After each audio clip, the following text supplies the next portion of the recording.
¿Qué es la fuerza y la debilidad? ¿Por qué Nietzsche sentía tanta incomodidad y aversión hacia las personas débiles? ¿Puede alguien verdaderamente ser feliz viviendo bajo el yugo de la fragilidad? Hoy nos adentraremos en el universo del Padrino, esa obra donde cada palabra y cada gesto es un reflejo brutal de la lucha humana. Bajo la incisiva óptica de Nietzsche, desnudaremos la psicología de Michael, Fredo, Santino y Vito Corleone, figuras que encarnan con dolorosa perfección la eterna dicotomía humana entre la fuerza que construye y la debilidad que desintegra. Cierra los ojos y visualiza la escena. Michael acaba de eliminar a los jefes de las 5 familias de Nueva York. Se erige como el nuevo don de la familia. A través de una puerta entreabierta, su figura emerge en el trono como símbolo del poder absoluto. ¿Pero es esta la cúspide de la fuerza? ¿O es el comienzo de una nueva forma de esclavitud? ¿Qué habría dicho Nietzsche al observar a un hombre que ya no puede huir de su fatal destino? La penumbra abraza el manto de secretos que cubre la habitación. En el centro, Michael Corleone, sereno pero cargado de tormenta, recibe a los capos de la familia. Es hora de aceptar aquello que ha evitado o dejar que lo inevitable lo destruya. Su transformación no es el rugido de una explosión, sino el susurro de una verdad que no admite resistencia. Es en este momento donde la negación y la verdad colisionan, dejando tras de sí el polvo de las ilusiones rotas. Michael no es solo un personaje, es un reflejo de nuestras luchas internas, la lucha entre aceptar lo que somos y confrontar lo que anhelamos ser. Friedrich Nietzsche habría visto en esta escena la materialización de su idea más radical, la voluntad de poder. Mientras Michael abraza su destino con valentía, muchos otros se extravían en el laberinto del resentimiento y la autonegación. Aquí, para Nietzsche, la debilidad deja de ser simplemente una carencia y se convierte en un crimen deleznable contra la grandeza del espíritu. Michael decide con valentía abandonar la ilusión de una vida sencilla y asumir el peso de un legado familiar que lo ahoga. Su rostro pasa a convertirse en un lienzo de constante conflicto interno. Ya no es solo un hombre, es un espejo hecho añicos. Cada fragmento proyecta una verdad distinta. La sombra del hijo que nunca quiso ser, el temor del líder en que debe convertirse, y la angustia del hombre que aún se resiste a su destino. Nietzsche nos enseña el valor de contemplar ese espejo roto y aceptar lo que nos revela, por desgarrador que sea. Para él, la debilidad no está en fracasar, sino en la cobardía de evitar la verdad de uno mismo. Es en ese duelo con nuestra propia sombra donde emerge la verdadera fortaleza, la capacidad de reconstruirnos con los pedazos que hemos destrozado, transformando el caos en grandeza. La icónica escena del restaurante, en la que Michael elimina a Sollozzo y al corrupto capitán de policía, habría sido interpretada por Nietzsche como algo mucho más grande que un simple acto de violencia. Para él, este momento encarnaría un rechazo absoluto al autoengaño, una afirmación radical de la verdadera esencia de quien uno es y lo que representa. Lo que parece una decisión estratégica es, en realidad, un acto de afirmación. Al apretar el gatillo, Michael no solo elimina a sus enemigos, abandona la máscara del hijo rebelde y asume el rostro del líder que estaba destinado a ser. Nietzsche, con su aguda perspicacia, habría dicho que en ese instante Michael se desprende de la careta de la mentira y abraza, sin reservas, su voluntad de poder. Sin embargo, este despertar conlleva un precio. Michael no emerge como un héroe, sino como un hombre disociado. Nietzsche habría visto en él el reflejo de una verdad incómoda. La grandeza no surge sin sacrificios, y el camino hacia la fuerza está pavimentado con las ruinas de las duras decisiones que se hubieron de tomar. El espejo arruinado de Michael es también nuestro espejo.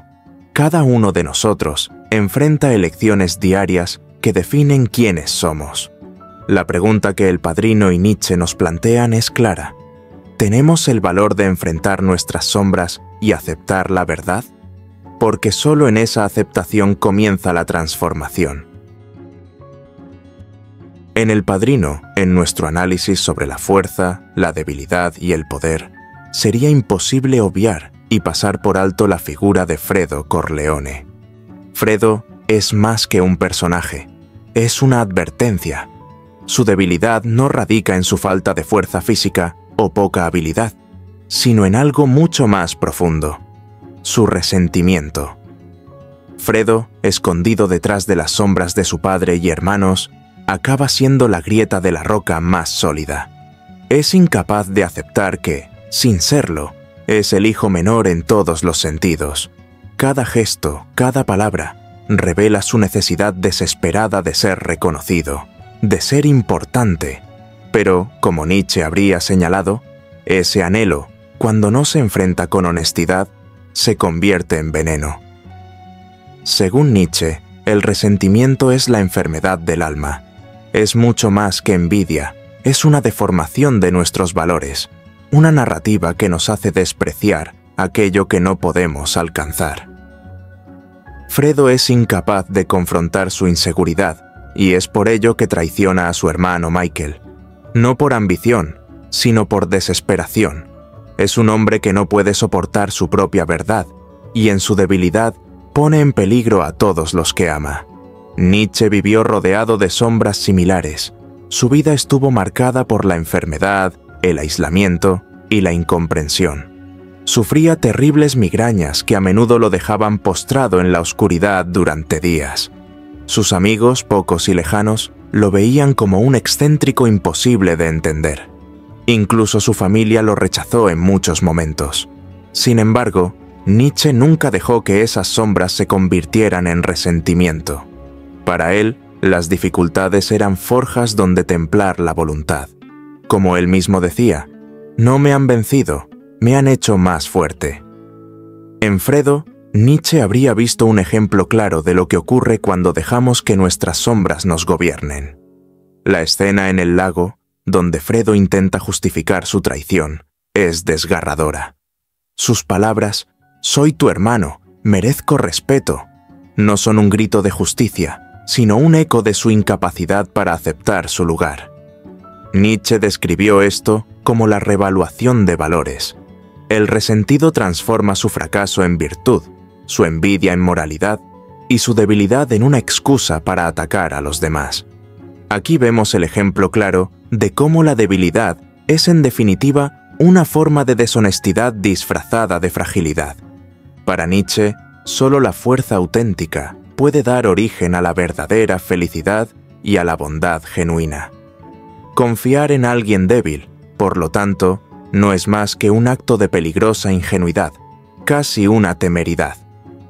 Pero aquí yace una lección incómoda. En algún momento de nuestra vida, todos hemos sido Fredo. Todos hemos sentido el veneno del resentimiento cuando la vida nos negó aquello que creíamos merecer. Nietzsche nos lanza una pregunta que no admite evasión. ¿Dejaremos que ese veneno nos consuma o lo transformaremos en el fuego que forje nuestra grandeza y supere nuestras debilidades? Avanzando en nuestro análisis, en el tejido trágico del Padrino, es imposible no detenernos ante la figura ardiente de Santino Corleone, más conocido como Sonny. El hermano mayor de la familia se erige como una llama viva, intensa, apasionada e inevitablemente destructiva. Sonny no es débil, al menos no en el sentido tradicional. Es fuerte, valiente y ferozmente leal a los suyos. Pero su fortaleza, desprovista de control, se convierte en su mayor enemigo. Nietzsche lo habría señalado con claridad.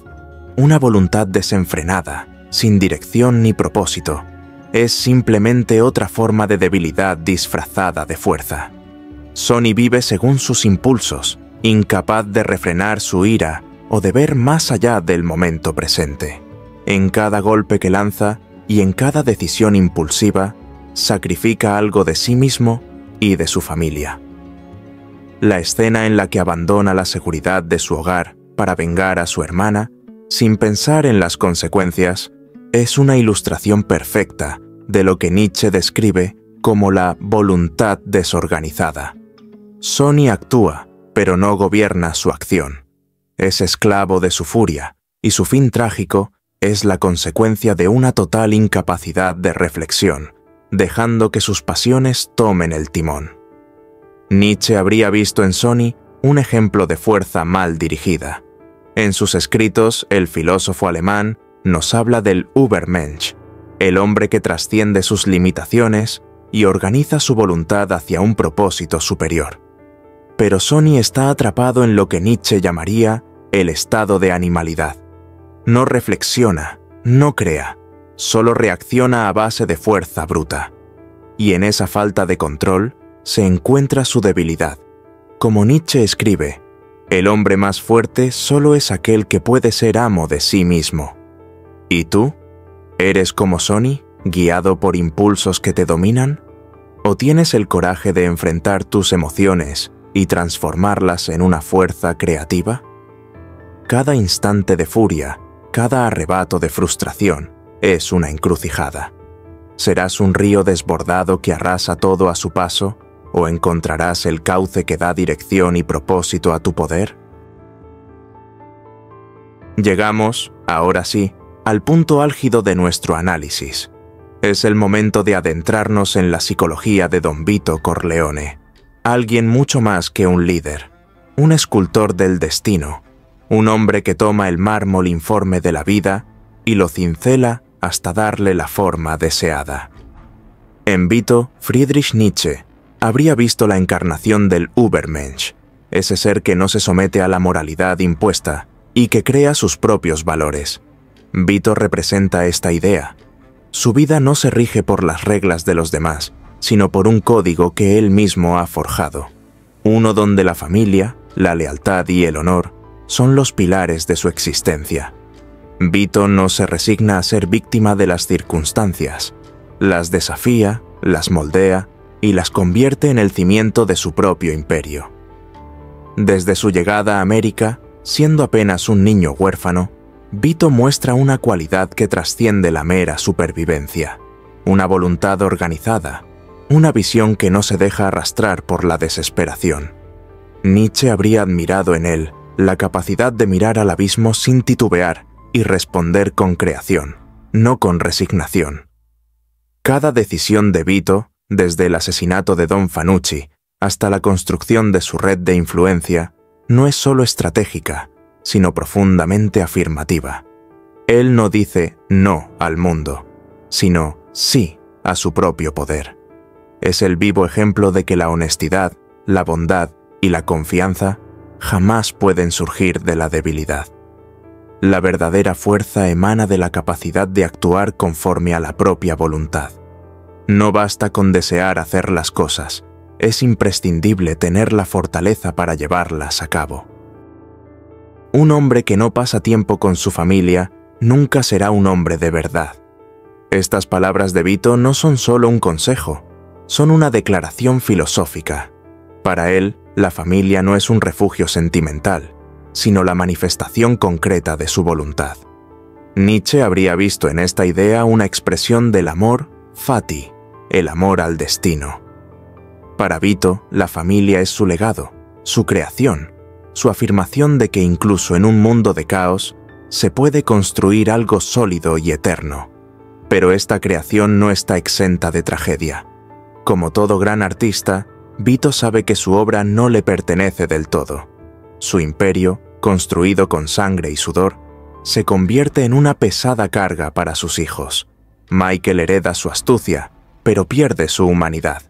Fredo hereda su humanidad, pero no la fuerza necesaria para poder ejecutarla. Sonny, por su parte, hereda una presión que termina por desbordar toda su fuerza. Este es el precio de la grandeza. Lo que un hombre construye puede convertirse en el peso que otros deben cargar. En el corazón de Vito Corleone yace una aceptación radical de la vida en todas sus facetas. Vito no lamenta las tragedias que marcaron su existencia, las abraza y las utiliza como peldaños hacia algo más grande. Cuando elimina a Don Fanucci, no lo hace con odio ni con resentimiento, sino con la calma de quien entiende que este acto es necesario para proteger lo que ama.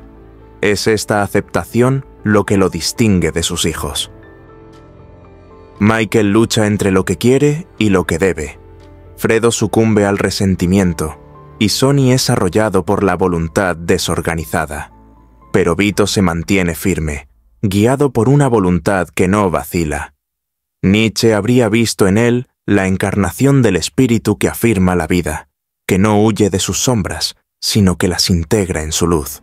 Sin embargo, incluso Vito Corleone, con toda su grandeza, no es inmune a las paradojas de la existencia. Su voluntad, por poderosa que sea, no puede controlar las consecuencias de sus acciones. El imperio que construyó, destinado a ser un refugio para su familia, se convierte en un campo de batalla. Aquí, Nietzsche habría encontrado una lección crucial. Incluso el Übermensch debe aceptar que la vida es un equilibrio precario entre la creación y el caos. En sus últimos días, cuando juega con su nieto en el jardín, vemos a un Vito que ha hecho las paces con su destino. El hombre que una vez gobernó Nueva York con mano de hierro, se muestra aquí como un abuelo, un ser humano que, al final de su vida, encuentra consuelo en lo simple. Este momento, tan humano y tan universal, nos recuerda que la grandeza no reside solo en los logros, sino en la capacidad de aceptar la vida en toda su complejidad. Vito Corleone nos enseña que la verdadera fortaleza no está en dominar a los demás, sino en dominarse a uno mismo. Su vida es un ejemplo de cómo la voluntad, cuando está alineada con un propósito, puede trascender las limitaciones de la existencia. Pero también es una advertencia. Incluso, la voluntad más poderosa tiene límites, y el legado que dejamos no siempre será el que imaginamos. La pregunta que Vito y Nietzsche nos plantean es esta: ¿qué estamos creando con nuestra voluntad? ¿Un legado que inspire? ¿O un peso que otros deberán cargar? Vito Corleone venció la debilidad al abrazar su destino con la firmeza de quien moldea su propio universo.